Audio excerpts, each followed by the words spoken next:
Ito yung view dito sa may balcony. Pakita ko lang ha. Masintabi sa may nagsasounds yung mga worker dito. Ayan. Ito yung balcony dito. Tapos ayun yung view. Lapit ko lang. City view siya. Layo ko na.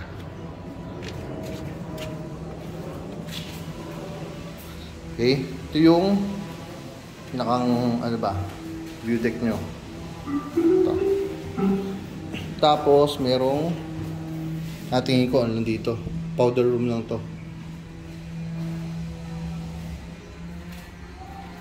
Siya. Natakot dito bossing. Mana ako sir, thank you ha. Thank you. Baba tayo. Nagsimula lang ako sa taas. Tapos ito yung mga kwarto. Pero ito, ayan o, high ceiling siya. Ayan. At dun yung ground floor eh. Tapos may basement pa to. Mamaya makapakita ko. Ito yung isang kwarto. So actually, ang story ito, ang gaganda ng size ng mga kwarto. Ayan o. Tapos, may sariling toilet and bath. Pasintabi ha, medyo maingay. Sir, kuhaan ko lang saglit ha. So ito yung isang kwarto. Sir, kuhaan ko lang saglit ha. Kuhaan ko lang saglit. Okay lang sir. Dito yung toilet and bath niya. Nakita ko sa isang kwarto.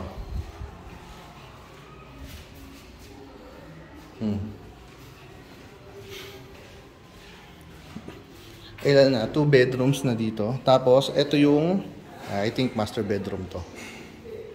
Ayan.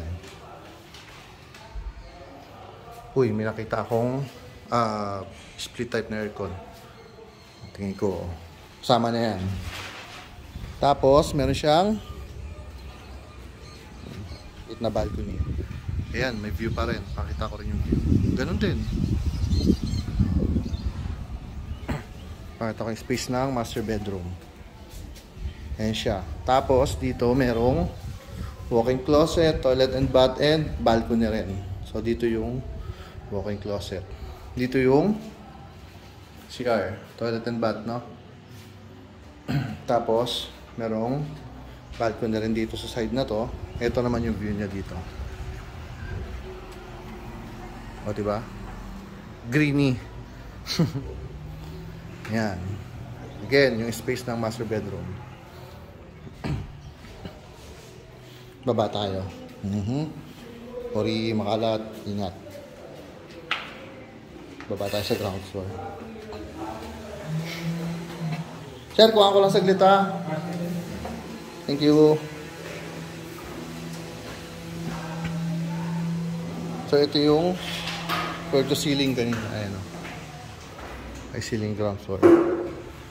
Lang. Patingin ko dito yung magiging kitchen area. Ito yung space niya. So may mga cabinets na yan. Dito yung magiging dining area. Then dun yung living area. Ito sa part na yon. Ito. Ito.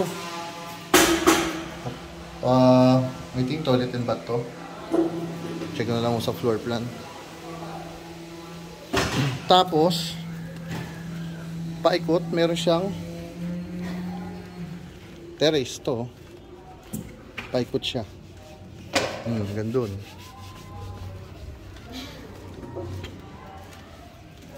Check ulit natin ha. Again, dito yung kitchen area. Dito sa part na to yung dining. Dito yung living area. Oops, meron pa pala dito. Merong tingin ko for senior. Ayan, for senior room. May sariling CR. Tapos tingin ko glass na yan. Ito yung main door dito. O wala pa, di pa tayo makakababa. Ayan. Baba tayo sa basement. Kuya, salamat. Sa basement, nandito yung garage. Maids room. Storage area. Kaya, paka ko lang saglit kaya. Ay, CR. Okay lang kaya. Ito yung maids room.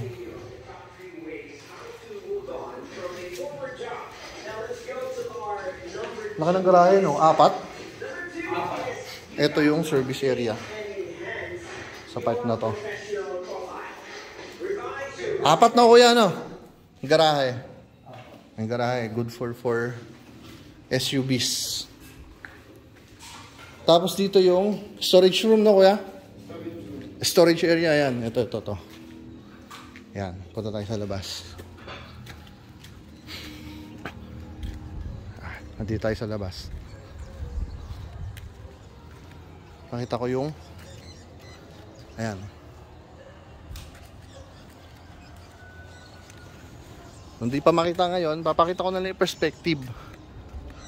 For interested buyer, PM lang para makita po yung perspective ng property. Pero maganda to. Promise, maganda gumawa yung builder na ito. Yan. Yan, PM lang po sa mga interested. Number namin 0928-485-1156, 0907-022-3423. Mobile, ready rin for Viber yan. Ayan. Salamat. Bye-bye.